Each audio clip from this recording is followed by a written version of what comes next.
Straße gehen und gegen Höhenstück kämpfen. Wir kämpfen für eine Welt ohne Gewalt, ohne Ausbeutung, ohne Feindschaft und ohne Würdigung. Danke an alle, die uns dabei unterstützt haben.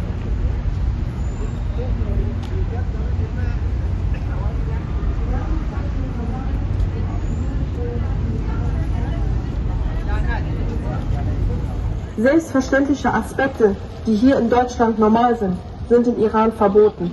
Menschenrechte, Frauenrechte, die Meinungsfreiheit und die Pressefreiheit ist dort nicht gegeben. Alles, was den Normen dieses Regimes nicht entspricht.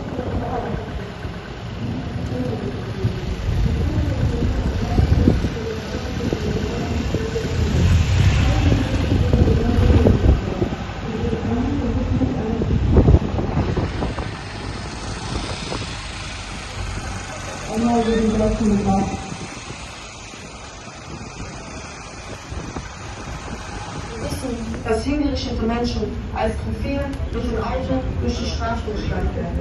Nicht die Menschen, die dort leben, sind schuld daran, sondern die islamische Macht und das Geld, als auch die Regierungen rund um die Welt, die mit so einem Regime kooperieren und schmutzige finanzielle Geschäfte machen. Heute